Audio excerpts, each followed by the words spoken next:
ನಾರಾಯಣಂ ಸುರಗುರುಂ ಜಗದೇಕನಾಥಂ ಭಕ್ತಿಪ್ರಿಯಂ ಸಕಲಲೋಕನಮಸ್ಕೃತ್ಯಂಚ ತ್ರೈಗುಣ್ಯವರ್ಜಿತಮಜಂ ವಿಭುಂ ಆದ್ಯಮೀಶಂ ಭವ ಅಗ್ನಮರಾಸುರಸಿದ್ಧವಂದ್ಯಂ ನಾರಾಯಣಂ ನಮಸ್ಕೃತ್ಯ ನರಂಚೈವ ನರೋತ್ತಮಂ ದೇವೀಂ ಸರಸ್ವತೀಂ ವ್ಯಾಸಂ ತತೋ ಜಯಮುದೀರಯೇತ್.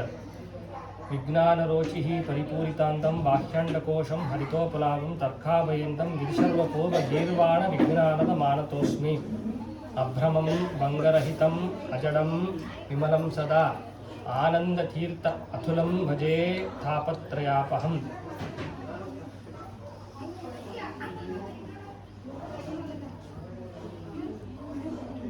ತಪೋ ವಿದ್ಯಾ ವಿರಕ್ತ್ಯಾದಿ ಸದ್ಗುಣೋ ಗಾಕರಾನಹಂ ವಾಧಿರಾಜಗುರೂನ್ ವಂದೇ ಹಯಗ್ರೀವಪದಾಶ್ರಯಾನ್. ಭಕ್ತಾನಾಂ ಮಾನಸಾಂ ಭೋಜ ಭಾನವೇ ಕಾಮಧೇನವೇ ನಮತಾಂ ಕಲ್ಪತರುವೇ ಜೈಂದ್ರಗುರುವೇ ನಮಃ. ದೂರ್ಧಾರಿದ್ವಾಂತರವಯೇ ವೈಷ್ಣವೀಂಧೀವರೇಂದವೇ ಶ್ರೀರಾಘವೇಂದ್ರ ಗುರವೇ ನಮೋ ಅತ್ಯಂತ ದಯಾನವೇ. ಬ್ರಹ್ಮಚರ್ಯ ಹರಿಪ್ರೀತಿ ಸುವಿದ್ಯಾವಾದಶಾಲಿನಃ ಇಷ್ಟದಾನ್ ಕಷ್ಟಹರ್ತರನ್ನಾಹ ವಿದ್ಯಾಮಾನ್ಯನ್ ಮುನೇನ್ ನಮಃ. ತಪಸ್ವಾಧ್ಯಾಯ ಶುಶ್ರೂಷಾ ಕೃಷ್ಣಪೂಜಾರತಂ ಮುನಿ ವಿಶ್ವೇಶಂ ಇಷ್ಟದಂ ವಂದೇ ಪರಿವ್ರಾಟ್ ಚಕ್ರವರ್ತಿನಂ. ಕೋಲವ್ಯಾಸ ಹಯಗ್ರೀವ ಪದಕಂಜ ಮಧುವ್ರತಂ ಶ್ರೀ ವಿಶ್ವೋತ್ತಮ ಯೋಗೀಂದ್ರಂ ವಂದೇಹಂ ವಾದಿರಾಟ್ ಪ್ರಿಯಂ. ಆಪಾದಮೌಲಿಪರ್ಯಂತಾಂ ಗುರುಣಾಮಾಕೃತಿಂ ಸ್ಮರೇತ್ ತೇನ ವಿಘ್ನಾಃ ಪ್ರಣಶ್ಯಂತಿ ಸಿದ್ಧ್ಯಂತಿ ತ ಮನೋರಥಾಃ. ಶ್ರೀ ಗುರುಭ್ಯೋ ನಮಃ. ಶ್ರೀ ಗುರುಭ್ಯೋ ನಮಃ. ಇವತ್ತು ಕಲಿಯುಗ ಕಲ್ಪತರು ಕಾಮಧೇನು ಅಂತಲೇ ಪ್ರಖ್ಯಾತರಾದಂತಹ ರಾಘವೇಂದ್ರ ಪ್ರಭುಗಳ ಮಧ್ಯಾರಾಧನೆ. ರಾಘವೇಂದ್ರ ಪ್ರಭುಗಳು ಇವತ್ತಿಗೆ 353 ವರ್ಷ ಆಯಿತು ವೃಂದಾವನಸ್ಥರಾಗಿ. ಇವತ್ತಿಗೂ ಮೂಲ ವೃಂದಾವನ ಮಂತ್ರಾಲಯದಲ್ಲಿ ಇಂದಿಗೂ ಸಶರೀರವಾಗಿ ಜೀವಂತವಾಗಿ ಉಸಿರಾಡ್ತಾ ಬಂದ ಭಕ್ತ ಜನರಿಗೆ ಅಭಿಷ್ಟಗಳನ್ನು ಕೊಡ್ತಾ ಇರ್ತಕ್ಕಂಥ ಪ್ರಭುಗಳು. ರಾಘವೇಂದ್ರ ಆರಾಧನೆ ಅಂತ ನಾವು ಅಂದಾಗ ನಮ್ಮ ಮೊದಲು ಬರೋದೇನು, ರಾಯರಿಗೆ ಒಂದು ಪಂಚಾಮೃತ, 5 ಜನ ಬ್ರಾಹ್ಮಣರಿಗೆ ಒಂದು ಅಲಂಕಾರ, 5 ಭಕ್ಷ, ಚೆನ್ನಾಗಿ ಊಟ ಹೊಡೆದು ಮನೆ ಹೋಗೋದು ಅಷ್ಟೇ ಅಲ್ಲ. ರಾಯರ ಆರಾಧನೆ ದಿವಸ ಮುಖ್ಯವಾಗಿ ನಾವು ಮಾಡಬೇಕಾದಿದ್ದು ಆ ಮಹಾನುಭಾವರು ಏನು ಜಗತ್ತಿಗೆ ಕೊಟ್ಟಿದ್ದಾರೆ, ಆ ಮಹಾನುಭಾವರ ಆರಾಧನೆ ಯಾಕೆ ಮಾಡಬೇಕು, ಮೊದಲಿಗೆ ಆ ಅಂಥ ಗುರುಗಳನ್ನು ಯಾಕೆ ನಂಬಬೇಕು ಅನ್ನೋದು ನಮಗೆ ಗೊತ್ತಾಗಬೇಕು. ಇವತ್ತು ಹಾದಿ ಬೀದಿಯಲ್ಲಿ ಎಷ್ಟೋ ಜನ ವಿಭೂತಿ ಕೊಡೋ ಬಾಬಾಗಳಿದ್ದಾರೆ, ಆದರೆ ನಾವು ಈ ಗುರುಗಳನ್ನೇ ಯಾಕೆ ಆಶ್ರಯಿಸಬೇಕು?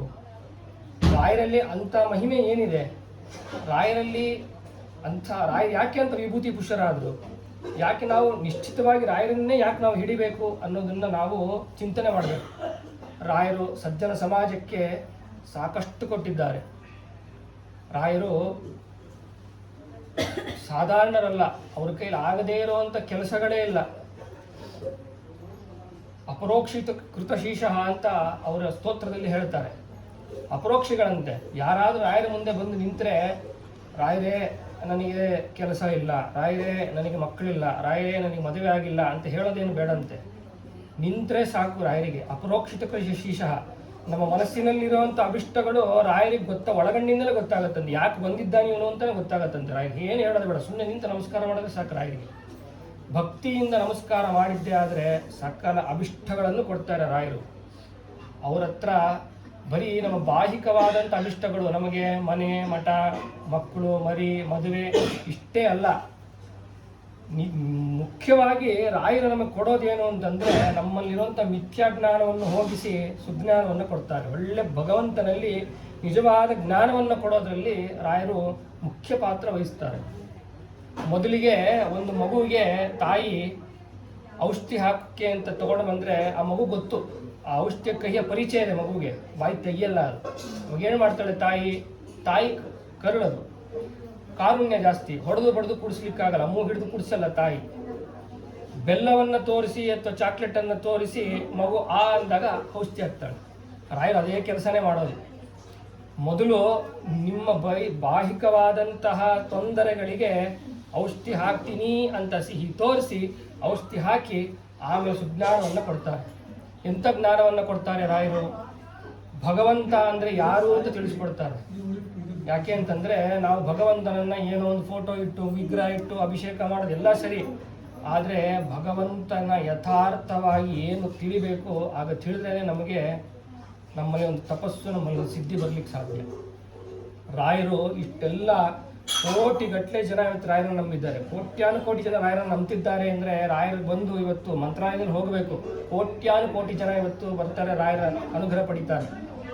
ರಾಯರ ವೃಂದಾವನದಲ್ಲಿ ಯಾಕಷ್ಟು ಶಕ್ತಿ, ರಾಯರಲ್ಲಿ ಯಾಕಷ್ಟು ಶಕ್ತಿ ಅಂತಂದರೆ ಅವರ ಸ್ತೋತ್ರಗಳು ಬರುತ್ತೆ. ಶ್ರೀರಾಘವೇಂದ್ರೋ ಹರಿಪಾದ ಕಂಜ ನಿಷೇವಣ ಅಂತ ಸಮಸ್ತ ಸಂಪತ್ತು ಅಂತ. ರಾಯರಿಗೆ ಯಾಕ ಮಹಿಮೆ ಅಂತಂದರೆ ರಾಯರು ನಿಜವಾದ ಹರಿಪಾದವನ್ನು ಚೆನ್ನಾಗಿ ಹಿಡಿದಿದ್ರು, ಹರಿಯನ್ನು ಚೆನ್ನಾಗಿ ತಿಳಿದಿದ್ರು. ಹಿಡಿಯೋದಷ್ಟೇ ಅಲ್ಲ, ಎಲ್ಲರೂ ಹಿಡಿತಾರೆ ಭಗವಂತನನ್ನು. ಸಂಕಟ ಬಂದ ನಾವೆಲ್ಲ ಹಿಡಿಯೋದು ಯಾವಾಗ? ಸಂಕಟ ಬಂದಾಗ ಹಿಡಿತೀವಿ ಅಷ್ಟೇ. ಸಂಕಟ ಬಂದಾಗ ವೆಂಕಟರಮಣ. ರಾಯರು ಹಾಗೆ ಮಾಡಲಿಲ್ಲ, ನಿತ್ಯದಲ್ಲೂ ಭಗವಂತನನ್ನು ಹಿಡಿದಿದ್ರಂತೆ ರಾಯರು. ಹೇಗೆ ಹಿಡಿದಿದ್ರು ಅಂತಂದರೆ ರಾಯರ ಜೀವನ ಮಾಡ್ತಿದ್ದಾಗ ಅವ್ರ ಜೀವನವನ್ನು ರಾಘವೇಂದ್ರ ವೇಷದಲ್ಲಿ ವರ್ಣನೆ ಮಾಡ್ತಾರೆ ಗ್ರಂಥಕಾರರು. ರಾಯರು ಜೀವನ ಸಾಮಾನ್ಯದಂತಲ್ಲ, ನಮ್ಮಂತೆ ನಿಮ್ಮಂತೆ ಅಲ್ಲ. ನಮಗೆ ದೇವರೆಲ್ಲ ಕೊಟ್ಟಿದ್ದಾನೆ, 3 ಊಟ ಕೊಟ್ಟಿದ್ದಾನೆ, ಬಟ್ಟೆ ಕೊಟ್ಟಿದ್ದಾನೆ, ಎಲ್ಲ ಕೊಟ್ಟಿದ್ದಾನೆ. ರಾಯರಿಗೆ ಬಹಳ ದುಸ್ತರವಾದಂಥ ಜೀವನ ಇತ್ತು. ಆದರೆ ಹಿಂದೆ ಯಾರು ಹೋದ ವರ್ಷ ಯಾರೊಬ್ಬ ಉಪನ್ಯಾಸ ಮಾಡ್ತಾ ಒಬ್ಬರು ಆಚಾರ್ಯರು ರಾಯರಿಗೆ ದಟ್ಟ ದಾರಿದ್ರ್ಯ ಇತ್ತು ಅಂತ ಹೇಳಿಬಿಟ್ಟಿದ್ರು. ಅವರಿಗೆ ಅಂತ ಆ ಪದಪ್ರಯೋಗನೇ ಮಾಡಬಾರ್ದು ನಾವು. ರಾಯರಿಗೆ ದಾರಿದ್ರ್ಯ ಇಲ್ಲ, ರಾಯರಿಗೆ ಇದ್ದಿದ್ದೆಲ್ಲ ತಪಸ್ಸೆ. ಒಂದು ಸಣ್ಣ ಉದಾಹರಣೆ, ರಾಯರು ರಾಮಚಂದ್ರಾಪುರ ಅಂತ ತಾಂಜಾವೂರ್ ಹತ್ರ ಇದ್ದಾಗ ಅಲ್ಲಿ ಎಲ್ಲರಿಗೂ ಪಾಠ ಪ್ರವಚನ ಮಾಡೋರಂತೆ. ಆ ಮಹಾನುಭಾವರಿಗೆ ಶುಕ್ಲ ಪಕ್ಷ ಕೃಷ್ಣ ಪಕ್ಷ 2 ಏಕಾದಶಿ ಬರೋದು. ಆ ಮಹಾನುಭಾವರಿಗೆ ವಾರಕ್ಕೆ 3-4 ದಿವಸ ಏಕಾದಶಿ, ಅಂದರೆ ಉಪವಾಸ ಅಂತ. ಊಟವೇ ಇರಲಿಲ್ಲ. ಚಿನ್ನಾವಸ್ತ್ರೆ ಭಿನ್ನ ಪಾನೀಯ ಪಾತ್ರೆ ಅಂತ ಹೇಳ್ತಾರೆ. ಹರಕಲು ಬಟ್ಟೆ, ಪಾತ್ರೆ ಅಡುಗೆ ಮಾಡೋಣ ಅಂತಂದರೆ ತೂತು ಬಿದ್ದ ಪಾತ್ರೆ ಇತ್ತಂತ ಅವ್ರ ಮನೆಯಲ್ಲಿ. ಅವರು ಎಲ್ಲ ಮಕ್ಕಳಿಗೆ ಶಾಸ್ತ್ರ ಪಾಠಗಳು, ವೇದಾಂತ ಪಾಠಗಳು, ಮೀಮಾಂಸಾ ಶಾಸ್ತ್ರ ಎಲ್ಲ ಪಾಠ ಮಾಡಿ ಗುರುಕುಲಕ್ಕೆ ಹೋಗಿ ಅಲ್ಲಿ ಮಠದಲ್ಲಿ ಹೋಗಿ ಪಾಠ ಮಾಡಿ ವಾಪಸ್ ಮನೆಗೆ ಬರೋರಂತೆ ಊಟಕ್ಕೆ. ಯಾಕೆ ಮನೆಗೆ ಬರೋರು ಅಂತಂದರೆ ಅವರು ಗುರುಗಳಾಗಿದ್ರು ಎಷ್ಟೋ ಜನಕ್ಕೆ. ಅವರು ಗುರುದಕ್ಷಿಣೆಯಾಗಿ ಎಲ್ಲರೂ ಬಂದು ಗುರುಗಳೇ ಇಲ್ಲೇ ಊಟ ಮಾಡಿ ಹೋಗಿ ಅಂತ ಹೇಳ್ತಾ ಇದ್ರು. ಆದರೆ ನಾನು ಒಬ್ಬಲ್ಲಿ ಊಟ ಮಾಡಿದ್ರೆ ಸಾಲದು, ನನ್ನ ಹೆಂಡತಿ ಮಗು ಅಲ್ಲಿದ್ದಾರೆ, ನಾನು ಅವ್ರನ್ನ ನೋಡಬೇಕು ಅಂತ ಹೋಗೋರಂತೆ. ಯದ್ಯಪಿ ಅವ್ರ ಮನೇಲಿ ಏನೂ ಇಲ್ಲ ಊಟ ಮಾಡಲಿಕ್ಕೆ. ಇಲ್ಲೇನಾದರೂ ಇಲ್ಲ, ನಾನು ಒಬ್ಬನೇ ಇಲ್ಲ, ನನ್ನ ಹೆಂಡತಿ ಮಕ್ಕಳಿದ್ದಾರೆ ಅಂತಂದರೆ ಗುರುಗಳು ಅವ್ರನ್ನೂ ಕರ್ಕೊಂಡು ಬನ್ನಿ ಅಂತಾರೆ. ಹಾಕ್ತಾರೆ ಊಟನ, ಹಾಕಲ್ಲ ಅಂತಲ್ಲ. ಆದರೆ ರಾಯರದು ಒಂದು ದೀಕ್ಷೆ ಇತ್ತು. ಏನು ಅಂತಂದರೆ, ನನ್ನ ಸ್ವಂತಕ್ಕೆ ನಾನು ಶಾಸ್ತ್ರವನ್ನು ಬಳಸ್ಕೊಡ್ಬಾರ್ದು. ನಾನು ವಿದ್ಯೆ ಹೇಳಿ ನಾನು ಊಟ ಮಾಡ್ತಿದ್ದೀನಿ ಅಂತಂದರೆ ವ್ಯಾಪಾರ ಆಯ್ತದು. ವಿದ್ಯೆ ನಾನು ಮಾರ್ಕೊಂಡಾಗಾಯಿತು. ಹಾಗಾಗಿ ಅವ್ರು ಏನು ಹೇಳ್ತಿದ್ದಿಲ್ಲ ಅಂತೆ, ನನ್ನ ಮನೇಲಿ ಊಟ ಇಲ್ಲ, ನಾನು ಇಲ್ಲೇ ಬಂದು ಮಾಡಿ ಏನಿಲ್ಲ. ಸೀದಾ ಹೋಗಿ ಗಂಡ ಹೆಂಡತಿ ಮಗು ಲಕ್ಷ್ಮೀನಾರಾಯಣಾಚಾರ್ಯ 3 ಜನ ನೀರು ಕುಡಿದು ಮಲಗೋರಂತೆ. ಅವ್ರಿಗೆ ಅದರಲ್ಲೂ ಎಂಥ ತಪಸ್ಸಿತ್ತು ಅಂತಂದರೆ ಅವ್ರದ್ದೊಂದು ಅಪರಿಗ್ರಹ ವ್ರತ ಇತ್ತಂತೆ. ಯಾರಾದರೂ ದಾನ ಅಂತ ತಂದು ಕೊಟ್ಟರೆ, ಅಕ್ಕಿ ಬೇಳೆ ಏನಾದ್ರು ದಾನ ಅಂತ ತಂದು ಕೊಟ್ಟರೆ ಇವತ್ತೆಷ್ಟು ಬೇಕೋ ಅಷ್ಟನ್ನು ಮಾತ್ರ ಇಟ್ಕೊಂಡು ಮಿಕ್ಕಿದ್ದನ್ನು ವಾಪಸ್ ಕೊಟ್ಟು ಕಳಿಸೋರಂತೆ. ನಾಳೆಗೆ ಬೇಕು ಅಂತ ಶೇಖರಣೆ ಮಾಡುವಂಥ ಪದ್ಧತಿ ರಾಯರಿಗೆ ಇಲ್ಲವೇ ಇಲ್ಲ. ಅಂಥ ತಪಸ್ಸು ರಾಯರದು. 1 ದಿವಸ 2 ದಿವಸ ಆಯಿತು, 3 ದಿವಸ ಆಯಿತು, ರಾಯರಿಗೆ ಯಾವ ದಾನಾದಿಗಳು ಏನೂ ಬರಲಿಲ್ಲ, ಉಪವಾಸವೇ ಇದ್ದರು. ಆಗ ರಾಯರ ಹೆಂಡತಿಯಾದಂಥ ಇವರಿಗೆ ಸರಸ್ವತಿ ದೇವಿಗೆ ಯಾರೋ ಒಬ್ಬರು ಪಕ್ಕದ ಬೀದಿ ಅಗ್ರಹಾರದಲ್ಲಿ ಒಂದು ಪೂಜೆ, ಸತ್ಯನಾರಾಯಣ ಪೂಜೆ ಇದೆ, ಬನ್ನಿ ಅಂತಂದ್ರಂತೆ. ರಾಯರು ವಿದ್ಯಾಪೀಠಕ್ಕೆ ಹೋಗಿದ್ರು ಪಾಠ ಮಾಡಲಿಕ್ಕೆ. ಸರಿ, ಏನೋ ಒಂದು ದೇವ್ರ ಪಾತ್ರೆಗೆ ತೊಳೆದ್ರೆ ಅಕ್ಕಿ ಬೇಳೆ ಏನಾದ್ರು ಕೊಡ್ತಾರೆ, ತಂದು ನನ್ನ ಗಂಡನಿಗೆ ಮಗುಗೆ ಒಂದು ಊಟ ಆಗುತ್ತೆ ಅಂತ ಹೇಳಿ ಪಾಪ ಹಾಕಿ ಹೋಗಿದ್ದಾರೆ. ರಾಯರು ಆಮೇಲೆ ಬಂದು ಕಾಯ್ತಾ ಕೂತು ಗ್ರಂಥಾವಲೋಕನ ಮಾಡ್ತಿದ್ರಂತೆ. ಹೆಂಡತಿ ಬುಟ್ಟಿ ತುಂಬ ಅಕ್ಕಿ, ದವಸ, ಧಾನ್ಯ, ತರಕಾರಿ ಇಟ್ಕೊಂಡು ಬಂದ್ರಂತೆ. ಎಲ್ಲಿಂದ ತಂದೆ ಅಂತ ಕೇಳಿದ್ರಂತೆ. ಅವ್ರಿಗೆ ಗಂಡನ ಬಗ್ಗೆ ಗೊತ್ತು ಅವ್ರಿಗೆ. ಇಲ್ಲ ಸ್ವಾಮಿ, ನಾನೇನು ಭಿಕ್ಷೆ ಬೇಡಿ ತಂದಿಲ್ಲ, ಅರ್ಥ ಕೇಳಿ ತಂದಿಲ್ಲ, ಪಕ್ಕದ ಬೀದಿಯಲ್ಲೂ ಬ್ರಾಹ್ಮಣರ ಮನೆಯಲ್ಲಿ ಸತ್ಯನಾರಾಯಣ ಪೂಜೆ ಇತ್ತು, ಆ ಪೂಜೆಗೆಲ್ಲ ಅಣಿ ಮಾಡಿ ಕೊಟ್ಟೆ. ಪೂಜೆ ಎಲ್ಲ ಆದಮೇಲೆ ಎಲ್ಲ ಪೂಜಾ ಪಾತ್ರೆಗಳನ್ನ ತೊಳೆದು ಎಲ್ಲ ಸ್ವಚ್ಛ ಮಾಡಿ ಇಟ್ಟು ಬಂದೆ, ಕೆಲಸ ಮಾಡಿ ತಂದಿದ್ದೀನಿ ಅಂತಂದ್ರಂತೆ. ಏನು ಕೆಲಸ ಮಾಡಿದೆ ಅಂತ ಕೇಳಿದ್ರಂತೆ. ಮತ್ತೆ ಹೇಳು ಅಂದ್ರಂತೆ. ದೇವ್ರ ಪಾತ್ರೆ ತೊಳೆದೆ ಅಂತ. ದೇವ್ರ ಪಾತ್ರೆ ತೊಳೆದು ಇಸ್ಕೊಂಡು ಬಂದ, ವಾಪಸ್ ತೊಗೊಂಡೋಗಿ ಕೊಡು. ಯಾಕೆ ಸ್ವಾಮಿ ಅಂತಂದರೆ, ದೇವ್ರ ಪಾತ್ರೆ ತೊಳೆದ್ರೆ 18 ಭಗವದ್ ರೂಪಗಳ ಚಿಂತನೆ ಆಗುತ್ತೆ, ಅದ್ರ ಫಲವಾಗಿ ನೀನು ಇಸ್ಕೊಂಡು ಬಂದರೆ ಫಲ ಹೊಟ್ಟಾಗುತ್ತೆ, ವಾಪಸ್ ಕೊಟ್ಟುವ ಅಂದ್ರೆ. ಅಂಥ ವೈರಾಗ್ಯಶಾಹಿಗಳು. ಆ ತಪಸ್ಸಿರೋದಕ್ಕೆ ಇವತ್ತು ರಾಯರು ಇಷ್ಟು ದೊಡ್ಡದಾಗಿ ಮೆರೀತಾ ಇರೋದು. ರಾಯರ ವ್ಯಕ್ತಿತ್ವ ಎಂಥದ್ದು, ರಾಯರನ್ನ ಯಾಕೆ ನಾವು ನಂಬಬೇಕು ಅಂತಂದರೆ, ರಾಘವೇಂದ್ರ ವಿಜಯದಲ್ಲಿ ಹೇಳ್ತಾರೆ ಎಂಥವರು ರಾಘವೇಂದ್ರರು ಅಂತ. ದೇವಾರಾಮಿವ ದೇವೇಂದ್ರು ಯೋ ದತ್ತೈವ ಯೋಗಿನಾಂ ದುಗ್ಧಾದಿವ ಸಿಂಧೂನಾಂ ಗುರುನಾಮಿವ ಪೂರ್ಣದೀಹಿ ಅಂತ ಹೇಳ್ತಾರೆ. ದೇವಾನಾಂ ದೇವೇಂದ್ರ ಅಂದರೆ ಏನು ಅಂತಂದರೆ ದೇವತಾ ಸಮೂಹಕ್ಕೆ ದೇವೇಂದ್ರ ಹೇಗೆ ಅಗ್ರಗಣ್ಯನ ಶ್ರೇಷ್ಠನೋ ಯತಿ ಸಮೂಹಕ್ಕೆಲ್ಲ ರಾಘವೇಂದ್ರರು ದೇವೇಂದ್ರ ಇದ್ದ ಹಾಗೆ ಅಂತ. ದತ್ತೈವ ಯೋಗಿನಾಂ ಅಂತಂದರೆ ರಾಯರಿಗೆ ಎಂಥ ಯೋಗ ಸಿದ್ಧಿ ಇತ್ತು, ಮಂತ್ರಸಿದ್ಧಿ ಇತ್ತು, ಜ್ಞಾನ ಸಿದ್ಧಿ ಇತ್ತು ಅಂತಂದರೆ ದತ್ತಾತ್ರೇಯರಿಗೆ ಹೋಲ್ತಿದ್ರಂತೆ. ದತ್ತನಾಮಕ ಪರಮಾತ್ಮ ಯೋಗ ನಿದ್ರೆಯಲ್ಲಿ ಕೂತ್ರೆ ಅವನ ಒಂದು ರೋಮ ಕೂಡ ಆ ಕಡೆಗೆ ಚಲಿಸ್ತಿದ್ದಂತೆ, ಅಷ್ಟು ಸ್ತಬ್ಧವಾಗಿ ಕೂಡವನು. ರಾಘವೇಂದ್ರರು ಅಷ್ಟೇ, ಯೋಗ ನಿದ್ರೆಯಲ್ಲಿ ಧ್ಯಾನದಲ್ಲಿ ಕೂತ್ರೆ ಒಂದು ರೋಮ ನರನಾಡಿ ಕೂಡ ಅವ್ರದ್ದು ಅಲ್ಲಾಡ್ತಿದ್ದಿಲ್ಲಂತೆ. ಅದನ್ನೇ ಹೇಳ್ತಾರೆ ದಾಸರು, ಯೋಗ ನಿದ್ರೆಯನ್ನು ಬೇಗನೆ ಮಾಡುವ ಯೋಗೀಶ ವಂದ್ಯಾರ ತೂಗಿರಿ ಅಂತ ಹೇಳ್ತಾರೆ. ಕ್ಷಣಾರ್ಧದಲ್ಲಿ ಯೋಗ ನಿದ್ರೆಗೆ ಹೋಗೋರಂತೆ ರಾಯರು, ಅಷ್ಟು ಯೋಗ ಸಿದ್ಧಿಯಲ್ಲಿ ದತ್ತಾತ್ರೇಯರಿಗೆ ಹೋಲೋರವರು ಅಂತ ಹೇಳ್ತಾರೆ.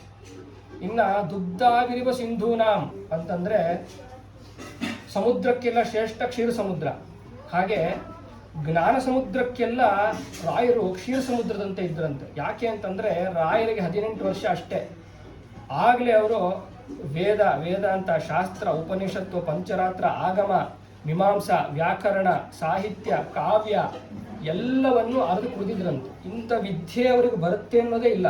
18 ವರ್ಷಕ್ಕೆ ಆ ಪ್ರಬುದ್ಧತೆ ಬಂದಿತ್ತು ಅಂತ. ಅದಕ್ಕೆ ಅವರಿಗೆ ಗುರುನಾಮಿವ ಪೂರ್ಣದೀಹಿ ದುಗ್ಧಾಭಿರುವ ಸಿಂಧೂನಾಮ್ ಅಂತ ಹೇಳ್ತಾರೆ. ಗುರುನಾಮಿವ ಪೂರ್ಣದೀಹಿ ಅಂತ ಹೇಳ್ತಾರೆ. ಗುರುಗಳಾದಂಥ ರಾಯರು ಪೂರ್ಣದೀಹಿ ಅಂದ್ರೆ ಏನು ಅಂತಂದ್ರೆ ಮಧ್ವಾಚಾರ್ಯರಿಗೆ ಪೂರ್ಣಬೋಧ ಅಂತ ಕರೀತಾರೆ. ಯಾಕೆ ಅಂತಂದ್ರೆ ಸರ್ವಜ್ಞರು ಅವ್ರಿಗೆಲ್ಲ ವಿದ್ಯೆಯಲ್ಲೂ ಸ್ಫಟಿಕವಾದಂಥ ಜ್ಞಾನ.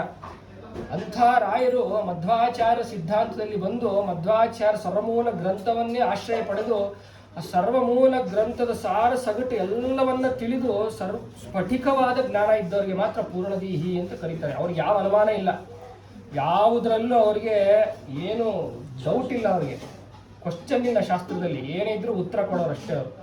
ಅಂಥ ಸ್ಫಟಿಕವಾದಂಥ ಜ್ಞಾನವಿದ್ದಿದ್ದಕ್ಕೆ ಅವರಿಗೆ ಪೂರ್ಣದೀಹಿ. ಅದಕ್ಕೆ ರಾಯರನ್ನು ನಂಬಬೇಕು. ರಾಯರನ್ನು ಹಿಡಿದಾಗ ಮೊದಲು ಅವ್ರು ಮಾಡೋದು ನಮಗಿರುವಂಥ ಬಾಹಿಕ ಸಮಸ್ಯೆಗಳನ್ನೆಲ್ಲ ಬಗೆಹರಿಸ್ತಾರೆ. ಆಮೇಲೆ ನಮ್ಮಲ್ಲಿ ನಿತ್ಯವಾದ ಅನುಷ್ಠಾನ ಹೇಳಿಸ್ತಾರೆ. ಯಾಕೆ ಅಂತಂದರೆ 2 ಹೊತ್ತು ಸಂಧ್ಯಾ ವಂದನೆ ಮಾಡೋದು ಒಂದು ತಪಸ್ಸು ಅಂತ ಹೇಳ್ತಾರೆ. ಸಂಧ್ಯಾ ವಂದನೆ ಮಾಡಬೇಕು ಅಂದ್ಕೊಳ್ಳೋದೇ ಒಂದು ತಪಸ್ಸಂತೆ. ಮಾಡಿಬಿಟ್ರೆ ಅದು ಸಿದ್ಧಿ ಅಂತ ಹೇಳ್ತಾರೆ. ಆ ಸಿದ್ಧಿ ನಮಗೆ ಬರಬೇಕು ಅಂತಂದರೆ ಯಾರನ್ನ ಆಶ್ರಯಿಸಬೇಕು? ಯಾಕೆ ಕಲಿಯುಗ ಇದು, ದುಸ್ತರವಾದಂಥ ಕಲಿಯುಗ, ಯಾರಿಗೂ ಬುದ್ಧಿ ಬರೋದಿಲ್ಲ. ಒಂದು ಕಥೆಯಲ್ಲಿ ಹೇಳ್ತಾರೆ, ಒಬ್ಬ ಬ್ರಾಹ್ಮಣ ಮಲಗಿದ್ನಂತೆ. ತ್ರಿಕಾಲ ಸಂಧ್ಯಾ ವಂದನೆ ಮಾಡಬೇಕು. ಅವನು 2 ಹೊತ್ತು ಸಂಧ್ಯಾ ವಂದನೆ ಮಾಡ್ತಿದ್ದ. ಸಂಜೆ ಮಾಡಬೇಕು, ಮಲಗಿದ್ದಾನೆ. ಅಪರಾಧ ರಾತ್ರಿ ಆಗಿದೆ, ಸೂರ್ಯಾಸ್ತ ಆಗೋಗ್ತಾ ಇದೆ, ಇನ್ನೂ ಮಲಗಿದ್ದಂತೆ. ಕಲಿನೇ ಬಂದು ಎಬ್ಸಿದ್ನಂತೆ ಅವನನ್ನು. ಕಲಿ ಇನ್ನೂ ಮಲಗಿದವ್ರಿಗೆ ಹೊಗೆ ಕೊಡ್ತಾನೆ ಅಂತ ಕಲಿನೇ ಬಂದು ಎಬ್ಸಿದ್ನಂತೆ. ಹೇಳೋ ಸಂಧ್ಯಾ ವಂದನೆ ಮಾಡ್ಬೇಕು ನೀನು ಅಂತಂದಂತೆ. ಇವನು ಎದ್ದು ಕೂತ ಆಶ್ಚರ್ಯ ಆಯ್ತಂತೆ. ಕೇಳ್ದಂತೆ ಕಲಿನ, ಅಲ್ಲ ನೀನು ನಾನು ಸಂಧ್ಯಾ ವಂದನೆ ಮಾಡದೆ ಮಲಗಿದ್ರೆ ಇನ್ನು ಹೊದ್ದಿ ಕೊಟ್ಟು ಹೊದ್ದಿಸ್ಬೇಕು, ನೀನು ನಾನು ಎಬ್ಸಿ ಸಂಧ್ಯಾವನೆ ಮಾಡು ಅಂತಿದ್ಯಲ್ಲ. ಯಾಕೆ ಅಂತಂದ್ರೆ ನಾನೇನಾದ್ರು ಎಬ್ಬಿಸ್ತಿಲ್ಲ ಅಂದರೆ, ನೀನು ಸಂಧ್ಯಾವನೆ ಮಾಡಿಲ್ಲ ಅಂದರೆ ಆಮೇಲೆ ನೀನು ಎಂಥ ಬುದ್ಧಿ ಬಂತು ನನಗೆ, ಇವತ್ತು ಸಂಧ್ಯಾವಂದನೆ ಮಾಡಿಲ್ವಲ್ಲ, ನಾನು ಎಂತೂ ಕಡಪಾಪಿ ಅಂತ ನೀನು ಪಶ್ಚಾತ್ತಾಪ ಪಡ್ತಿದ್ದಲ್ಲ, ಆ ಪಶ್ಚಾತ್ತಾಪ ಪಟ್ಟು ಬಿಟ್ರೆ ನೀನು ಮಾಡಿದ ಫಲ ಬಂದ್ಬಿಡ್ತಲ್ಲ, ಅದಕ್ಕೆ ಎಬ್ಬಿಸ್ತೆ ಅಂತ ಅಂದ. ಅಷ್ಟು ನೀಚ ಕಲಿ, ಪಶ್ಚಾತ್ತಾಪದ ಫಲವೂ ಬರಬಾರ್ದು ಅಂತ ಅನ್ಕೊತಾನೆ. ಇಂಥ ದುಸ್ತರವಾದ ಕಲಿಯುಗದಲ್ಲಿ 2 ಹೊತ್ತು ಸಂಧ್ಯಾ ವಂದನೆ, ಸಾಲಿಗ್ರಾಮ ಪೂಜೆ, ವೈಶ್ವದೇವಾದಿ ಬ್ರಹ್ಮಯಜ್ಞ ಏನೋ ಇದೆ ಅನುಷ್ಠಾನ, ಇವೆಲ್ಲ ಮಾಡಲಿಕ್ಕೆ ನಮ್ಮ ಬುದ್ಧಿ ಬರೋದೇ ಇಲ್ಲ. ಬರಬೇಕು ಅಂತಾದರೆ ಗುರುಗಳನ್ನು ಆಶ್ರಯಿಸಬೇಕು. ಮುಕುಂದ ಭಕ್ತೆ ಗುರುಭಕ್ತಿ ಜಾಯೆ ಅಂತ ಮಧ್ವೈಜದಲ್ಲಿ ಹೇಳ್ತಾರೆ. ಮುಕುಂದನಲ್ಲಿ ನಮಗೆ ಭಕ್ತಿ ಬರಬೇಕು ಅಂತಂದರೆ ಗುರುಗಳಲ್ಲಿ ಭಕ್ತಿ ಮಾಡಬೇಕಂತ. ಆ ಭಕ್ತಿ ಬರಬೇಕಾದ್ರೆ ಗುರುಗಳಲ್ಲಿ ಅನನ್ಯವಾದ ಪಾದ ಸೇವೆ, ರಾಯರ ಸೇವೆ, ರಾಯರ ಗ್ರಂಥಗಳ ಸೇವೆ, ರಾಯರು ಏನು ಗ್ರಂಥ ಹೇಳಿದ್ದಾರೆ, ಏನು ಮಾಡ್ತಿದ್ದಾರೆ ಎಲ್ಲವನ್ನು ನಾವು ಯಥಾಶಕ್ತಿ ಯೋಗ್ಯತಾನುಸಾರ ರಾಯರಲ್ಲಿ ಫಸ್ಟ್ ಪಾದಕ್ಕೆ ಬೀಳಬೇಕು. ಬಿದ್ದರೆ ಆ ಬುದ್ಧಿ ಕೊಡ್ತಾರೆ ರಾಯರು ನಮಗೆ. ರಾಯರ ವ್ಯಕ್ತಿತ್ವದ ಬಗ್ಗೆ ಎಷ್ಟೋ ಗ್ರಂಥಗಳಿದೆ. ರಾಘವೇಂದ್ರ ವಿಜಯ ಇದೆ, ಕಲಿಯುಗ ಕಲ್ಪತರು ಇದೆ, ಗುರುಗುಣ ಸ್ತವನ ಅಂತ ವಾದೀಂದ್ರ ತೀರ್ಥರು ಮಾಡಿದ್ದಾರೆ. ವಾದೀಂದ್ರ ತೀರ್ಥರು ಗುರುಗುಣ ಸ್ತವನ ಅಂತ ಮಾಡಿದಾಗ ಅವಾಗ ಇನ್ನೂ ರಾಯರಾಗಲೇ ವೃಂದಾವನ ಆಗೋಗಿದ್ರು. ಗುರುಗುಣ ಸ್ತವನ ರಾಯರ ಬಗ್ಗೆ ಹೊಗಳಿ, ವಾದೀಂದ್ರ ತೀರ್ಥರು ಯಾರು ಅಲ್ಲ, ಮರಿಮೊಮ್ಮಗ, ರಾಯರಿಗೆ ಮರಿಮೊಮ್ಮಗ. ಅವ್ರ ಆಶ್ರಮ ತಗೊಂಡು ರಾಯರ ಬಗ್ಗೆ ಗುರುಗುಣ ಸ್ತವನ ಅಂತ ಮಾಡಿ ರಾಯರ ಬಗ್ಗೆ ಮುಂದೆ ಹೋಗಿ ಅದನ್ನು ಒಪ್ಸಿದ್ರಂತೆ. ವೃಂದಾವನದ ಮುಂದೆ ಹೋಗಿ ರಾಯರು ವೃಂದಾವನದ ಒಳಗಡೆ ಆ ಗುರುಗುಣ ಸ್ತವನವನ್ನು ಕೇಳಿ ಹೀಗೆ ತಲೆ ಅಲ್ಲಾಡಿಸಿದ್ರಂತೆ. ಆಡಿಸಿದಾಗ ವೃಂದಾವನ ಕಂಪಿಸಿ, ಇವತ್ತಿಗೂ ನೀವು ನೋಡಬಹುದು ರಾಯರ ಮೂಲ ವೃಂದಾವನದಲ್ಲಿ ಒಂದು ಕ್ರ್ಯಾಕ್ ಬಂದಿದೆ.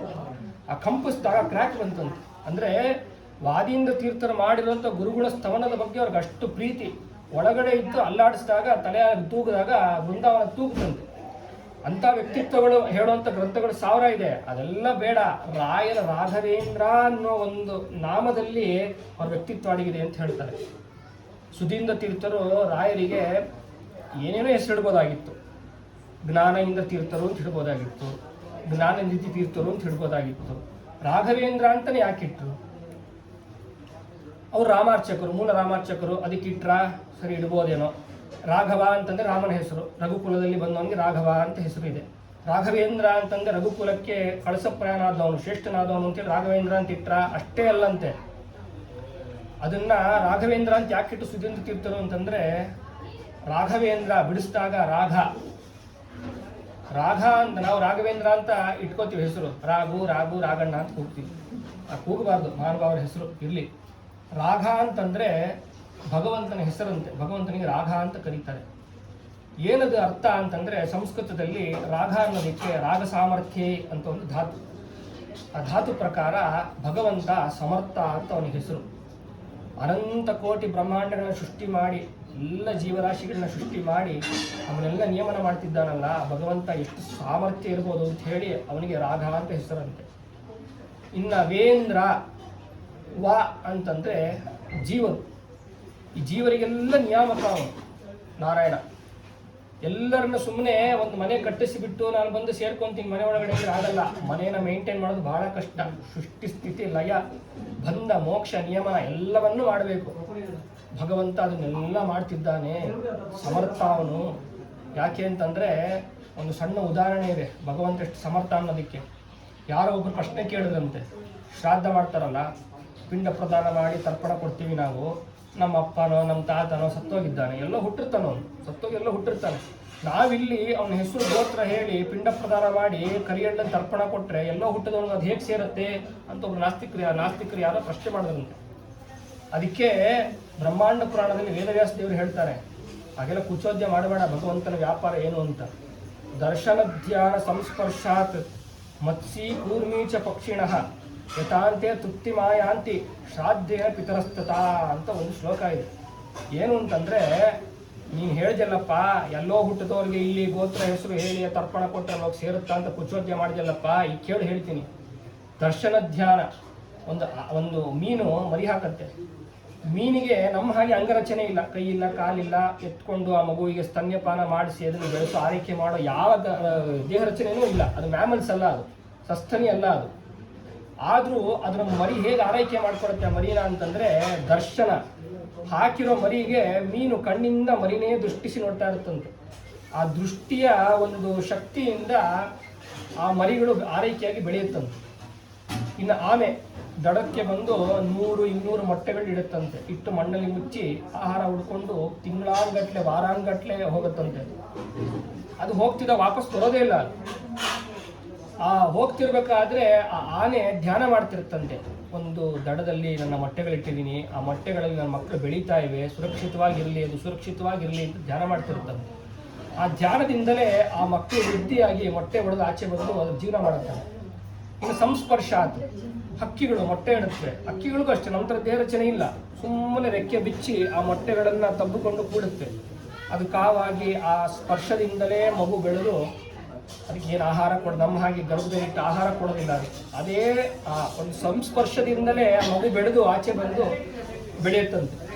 ಹಾಗೆ ಇಷ್ಟೆಲ್ಲ ವ್ಯಾಪಾರ ಯಾವುದರಿಂದ ನಡೀತಿದೆ? ಒಂದು ದರ್ಶನದಿಂದ ಒಂದು ಮಗು ಬೆಳೀಲಿಕ್ಕೆ ಸಾಧ್ಯನಾ?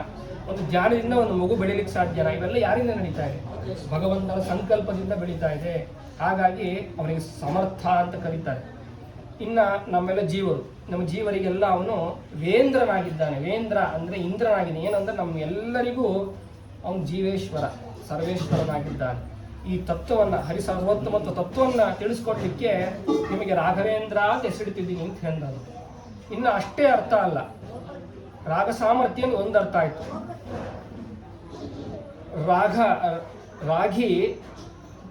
ರಾಗಿ ಗತಃ ಅಂತ ಇನ್ನೊಂದು ಧಾತು. ರಾಗಿ ಗತಃ ಇನ್ನೊಂದು ಧಾತು ಏನಾಗುತ್ತೆ, ನಿಷ್ಪತ್ತಿಯಾಗಿ ರಘ ಅಂತ ಆಗತ್ತೆ. ರಘ ಅಂತಂದರೆ ಗತಿಸೋದು ಅಂತ, ಅಂದರೆ ಚಲಿಸೋದು ಅಂತ. ಈ ಪ್ರಪಂಚದಲ್ಲಿ ಚಲಿಸುವಂಥ ವಸ್ತು ಯಾವುದು ಅಂತಂದರೆ ಗಾಳಿ. ಗಾಳಿ ಇಲ್ಲೋದೇ ಇಲ್ಲ, ಚಲಿಸೋದೇ ಅದರ ಸ್ವಭಾವ. ಯಾರು ಗಾಳಿ? ವಾಯುದೇವರು. ಆ ವಾಯುದೇವರು ಭಗವಂತನ ತತ್ವದಲ್ಲಿ, ಭಗವಂತನ ಜ್ಞಾನದಲ್ಲಿ, ಭಗವಂತನ ಪ್ರೀತಿ ಪಾತ್ರದಲ್ಲಿ ಅಗ್ರಗಣ್ಯರು ಆ ವಾಯುದೇವರು. ಯಾಕೆಂದರೆ ಬ್ರಹ್ಮಪಟ್ಟಕ್ಕೆ ಹೋಗೋರು. ಅಲ್ಲಿ ಚೇತನಾತ್ಮಕರು ಎಲ್ಲರಿಗೂ ಲಕ್ಷ್ಮೀದೇವಿ ಬಿಟ್ಟು ಎಲ್ಲ ಜೀವರಾಶಿಗಳಿಗೆ ಬ್ರಹ್ಮದೇವರನ್ನು ಮೊದಲು ಮಾಡಿಕೊಂಡು ಎಲ್ಲ ನಮ್ಮಂಥ ಪತಿತ ಪಾಮರವರೆಗೂ ವಾಯುದೇವರು ಜೀವೋತ್ತಮರು ಅಂತ. ಹರಿಸರ್ವೋತ್ತಮತ್ವ, ವಾಯು ಜೀವೋತ್ತಮತ್ವವನ್ನು ತಿಳಿಸ್ಕೊಡ್ಲಿಕ್ಕೆ ರಾಘವೇಂದ್ರರು ಅಗ್ರಗಣ್ಯರು. ಹಾಗಾಗಿ ನಿಮಗೆ ರಾಘವೇಂದ್ರ ತೀರ್ಥ ಅಂತ ಹೆಸರಿಡ್ತಿದ್ದೀನಿ ಅಂತ ಹೇಳಿ ಸುಧೀಂದ್ರ ತೀರ್ಥರು ರಾಘವೇಂದ್ರ ಅಂತ ಹೆಸರಿಡ್ತಾರಂತೆ. ಹಾಗಾಗಿ ರಾಘವೇಂದ್ರ ಅಂತಂದ್ರೆ ರಾಮದೇವರ ಹೆಸರೇ ಅಲ್ಲ, ಭಗವಂತನ ಒಂದೊಂದು ತತ್ವವನ್ನು ತಿಳಿಸ್ಕೊಳ್ಳಿಕ್ಕೆ ಸಮರ್ಥರಾದಂಥ ರಾಯರವರು. ತೀರ್ಥ ಅಂತಂದ್ರೆ ಅದೇ, ತೀರ್ಥ ಅಂತಂದ್ರೆ ಶಾಸ್ತ್ರದ ತಾತ್ಪರ್ಯವನ್ನು ತಿಳಿಸ್ಕೊಡೋದೇ ರಾಯರು ಮಾಡುವಂಥ ಮೊದಲ ಕೆಲಸ. ಅವ್ರ ಗ್ರಂಥ ಒಂದೊಂದು ಮಾಡಿಲ್ಲ. ಬ್ರಹ್ಮಸೂತ್ರ ಯಾರಿಗೂ ಅರ್ಥ ಆಗಲ್ಲ. ರಾಯರು ವೇದವ್ಯಾಸದೇವರು ಮಾಡಿರೋದು, ಮಧ್ವಾಚಾರ ಮಾಡಿದ್ರು ಬ್ರಹ್ಮಸೂತ್ರ ಭಾಷ್ಯ ಅಂತ. ಮಧ್ವಾಚಾರ ಮಾಡಿರುವಂಥ ಬ್ರಹ್ಮಸೂತ್ರ ಭಾಷೆ ಅರ್ಥ ಮಾಡ್ಕೊಳ್ಳಿಕ್ಕೂ ನಮ್ಮ ಅಜ್ಞಾನಿಗಳು. ಅದು ನಮ್ಮ ಕಬ್ಬಿಣದ ಕಡಲೆ. ಅದಕ್ಕೆ ರಾಯರು ಕಾರುಣ್ಯ ತೋರಿಸಿ ಭಾವದೀಪ ಅಂತ ರಚನೆ ಮಾಡಿದ್ರು. ಇನ್ನು ನ್ಯಾಯಸುಧಾ ಪರಿಮಳ ಜಯತೀರ್ಥರು, ಮಧ್ವಾಚಾರ ಅನುವ್ಯಾಖ್ಯಾನಕ್ಕೆ ಜಯತೀರ್ಥರು ನ್ಯಾಯಸುಧ ಶ್ರೀಮ ನ್ಯಾಯಸುಧಾ ಅಂತ ಮಾಡಿದ್ರು.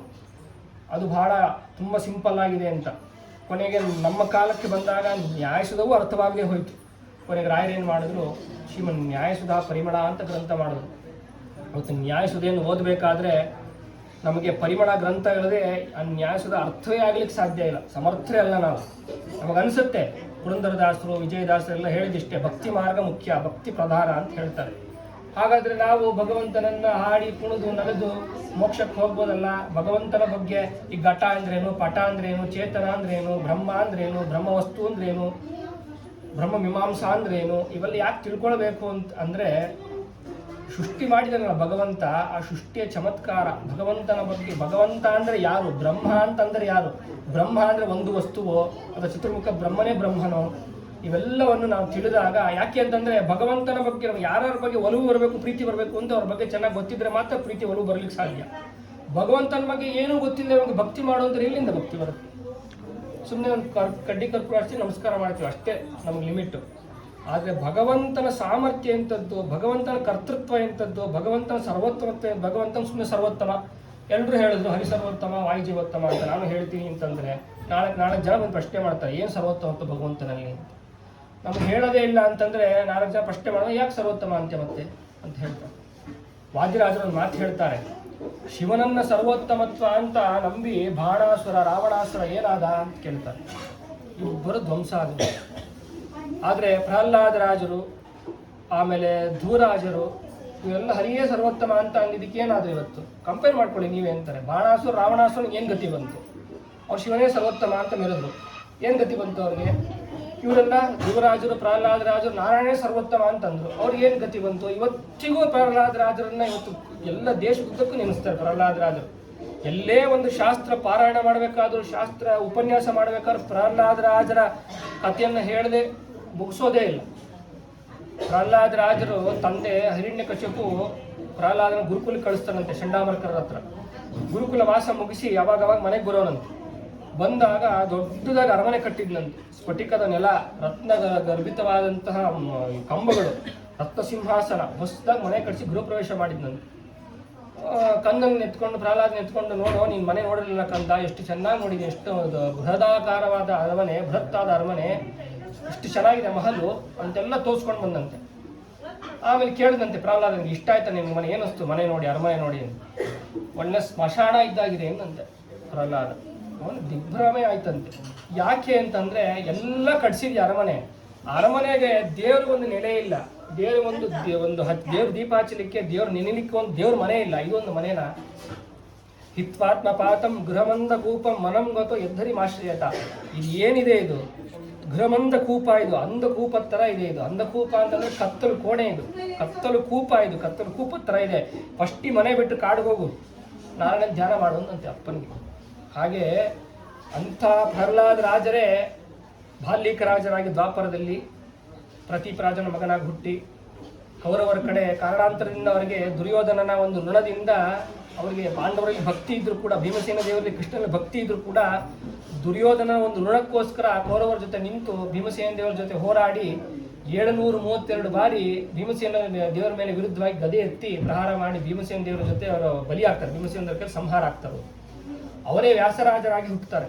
ಹುಟ್ಟಿ ಭೀಮಸೇನ ದೇವರ ಮೇಲೆ 732 ಸಾರಿ ಒಂದು ಗದೆ ಎತ್ತದೆ. ವಾಯುದೇವರೇ ಅವರು ಭೀಮಸೇನ ದೇವರು ಪ್ರಾಯಶ್ಚಿತ್ತವಾಗಿ ನಾನು ದೇಶದುದ್ದಕ್ಕೂ ಕಾಲ್ನಡಿಗೆಯಲ್ಲಿ ಸಂಚಾರ ಮಾಡಿ 732 ಪ್ರಾಣದೇವರನ್ನ ಪ್ರತಿಷ್ಠಾಪನೆ ಮಾಡಿ ನಾನು ಆ ಪಾಪವನ್ನು ಕಳ್ಕೊಳ್ತೀನಿ ಅಂತ ಮಹಾನುಭಾವರು ವ್ಯಾಸರಾಯರು 732 ಪ್ರಾಣದೇವರನ್ನ ಪ್ರತಿಷ್ಠಾಪನೆ ಮಾಡಿ ಇದು ಮಾಡುದು.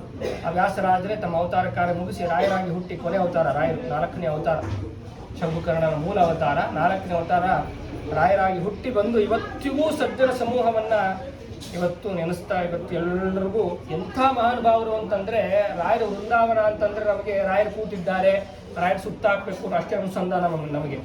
ಆದ್ರೆ ರಾಘವೇಂದ್ರ ವಿಜಯದಲ್ಲಿ ಹೇಳ್ತಾರೆ ರಾಯರ ವೃಂದಾವನದ ಮೇಲ್ಭಾಗದಲ್ಲಿ ಮುಂಭಾಗದಲ್ಲಿ ನರಸಿಂಹದೇವರು ಇದ್ದಾರಂತೆ, ಬಲಭಾಗದಲ್ಲಿ ರಾಮದೇವರಿದ್ದಾರಂತೆ, ಹಿಂಭಾಗದಲ್ಲಿ ಕೃಷ್ಣ ಇದ್ದಾರಂತೆ, ಎಡಭಾಗದಲ್ಲಿ ವೇದವ್ಯಾಸರಿದ್ದಾರೆ, ಮೇಲ್ಭಾಗದಲ್ಲಿ ಹಯಗ್ರೀವ ದೇವರಿದ್ದಾರಂತೆ.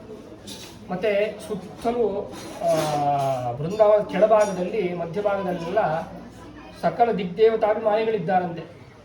ಹಾಗಾಗಿ ಅವ್ರು ಏನಲ್ಲ, ಅವರು ಕಾಮಧೇನು ಅನ್ನೋದಕ್ಕೆ ಒಂದು ಹಸುವಿಗೆ ಹೇಳ್ತಾರೆ, ಹಸು ಒಂದು ಕಾಮಧೇನು ಅಂತ ಯಾಕೆ ಹೇಳ್ತಾರೆ, ಎಲ್ಲ ದೇವತೆಗಳ ವಾಸ ಅದರಲ್ಲಿ 33 ಕೋಟಿ ದೇವತೆಗಳ ವಾಸ ಅದರಲ್ಲಿ ಇದೆ ಅಂತ. ಅದಷ್ಟು ಜೆರಾಕ್ಸ್ ಕಾಪಿ ವೃಂದಾವನ. ವೃಂದ ಅಂದ್ರೆ ಏನು? ಸಮೂಹ, ದೇವತೆಗಳ ಸಮೂಹವೇ ವೃಂದದಲ್ಲಿ ಇರೋದ್ರಿಂದ ವೃಂದಾವನ ಆವನ ಅದನ್ನೆಲ್ಲ ಸಮೂಹವನ್ನ ಅದು ಇಟ್ಕೊಂಡು ಕೂತಿದ್ದಾರೆ ರಾಯರು. ರಾಯರು ನಮ್ಮನ್ನು ಉದ್ಧಾರ ಮಾಡಬೇಕು ಅಂತಂದ್ರೆ ನಮ್ಮ ಯೋಗ್ಯತೆ ಇರಬೇಕಂತೆ. ಆ ಯೋಗ್ಯತೆನೂ ಇಲ್ವಾ? ರಾಯರು ಬೇಡ ಬನ್ನಿ, ನಿಮ್ಗೆ ಯೋಗ್ಯತೆ ಇಲ್ಲ ಅಂದ್ರೆ ಬನ್ನಿ, ತಮ್ಮ ಮಾಡಿರುವಂಥ ಪುಣ್ಯವನ್ನ ನಮಗೆ ದಾರೆ ಎರೆದು ನಮಗೆ ಯೋಗ್ಯತೆಯನ್ನು ಕೊಟ್ಟು ಸಲಹುತ್ತಾರಂತೆ. ಒಬ್ರು ಯಾಕೆಂದ್ರೆ ನಾವೇನಾದ್ರೂ ಒಂದು ಪುಣ್ಯ ಮಾಡಿದೀವಿ, ನಮ್ಮನ್ನ ಯಾರು ಬಂದು ಏನಪ್ಪ ನೀನೆಲ್ಲ ಪುಣ್ಯ ಮಾಡಿದ್ಯಾ, ಪೂಜೆ ಪುನಸ್ಕಾರ ಎಲ್ಲ ಮಾಡ್ತಿದ್ಯಾ, ಒಂದು ದಿವಸ ಪುಣ್ಯ ಕೊಡು ಅಂದ್ರೆ ನಮ್ಗೆ ಕೊಡೋ ಮನಸ್ಸು ಬರಲ್ಲ, ನಮ್ಗೆ ಯಾಕೆ ಕೊಡಬೇಕು ಅಂತೀವಿ. ಆದರೆ ರಾಯರು ಕರುಣಾಳುಗಳು, ತಾವು ಮಾಡಿರೋ ಬೆಟ್ಟದಷ್ಟು ಪುಣ್ಯವನ್ನ ನಿರಾಯಾಸವಾಗಿ ದುಡ್ಡು ಹಂಚಿದಂಗೆ ಹಂಚ್ತಾ ಇದ್ದಾರೆ. ತಗೊಳ್ಳಿ, ಪುಣ್ಯ ಮಾಡಿ, ನನ್ನ ಪುಣ್ಯವನ್ನ ತಗೊಳ್ಳಿ, ಯೋಗ್ಯತೆ ಬರ್ತದೆ, ನಿಮ್ಗೆ ಸಲುತ್ತೀನಿ, ಯಥಾಶಕ್ತಿ ನೀವು ಭಗವಂತನ ಚಿಂತನೆ ಮಾಡಿ ಉದ್ಧಾರ ಆಗಿ ಕಳಿಸ್ತಾರಂತೆ. ಅಂಥ ರಾಯರನ್ನು ನಾವು ನಿತ್ಯ ನೆನೆಸಬೇಕು. ಅಂಥ ರಾಯರ ಆರಾಧನೆ ಅಷ್ಟೇ ಅಲ್ಲ, ನಿತ್ಯದಲ್ಲೂ ಅವ್ರು ನೆನೆಸ್ಬೇಕು ರಾಯರನ್ನು. ಅಂಥದ್ರಲ್ಲಿ ಇಂಥ ಪರ್ವಕಾಲದಲ್ಲಿ ರಾಘವೇಂದ್ರಾಚಾರ್ಯರು ಮಧ್ಯಾರಾಧನೆಯನ್ನು ಮಾಡಿ ಇವತ್ತು ರಾಯರನ್ನು ನೆನೆಸಿ ರಾಯರ ಮುಖಾಂತರ ಎಲ್ಲರೂ ಇಲ್ಲಿ ನೆಲೆದಿರುವಂಥ ಎಲ್ರಿಗೂ ರಾಯರ ಒಂದು ಚಿಂತನೆ ಆಯಿತು ಅವರಿಂದ. ಹಾಗಾಗಿ ಎಲ್ಲರಿಗೂ ರಾಯರ ಸನ್ಮಾರ್ಗದಲ್ಲಿ ಕರ್ಕೊಂಡೋಗಿ ರಾಘವೇಂದ್ರಾಚಾರ್ಯರ ಏನೇ ಅಭಿಷ್ಟಗಳಿದ್ದು ಎಲ್ಲ ಸಿದ್ಧಿಸಿ ರಾಯರು ಅವರನ್ನ ಎಲ್ಲ ಆಶೀರ್ವಾದ ಮಾಡಿ, ಇಲ್ಲಿ ಬಂದಿರೋ ಎಲ್ಲ ಕೃಪಾಶೀರ್ವಾದ ಮಾಡಿ ರಾಯರೆಲ್ಲರನ್ನು ಸರಲಿ ಅಂತ ಹೇಳ್ತಾ, ರಾಯರ ಅಂತರ್ಗತ ಮೂಲರಾಮ ದೇವರಲ್ಲಿ ನರಸಿಂಹ ದೇವರಲ್ಲಿ ಶ್ರೀಕೃಷ್ಣ ಅರ್ಪಣ.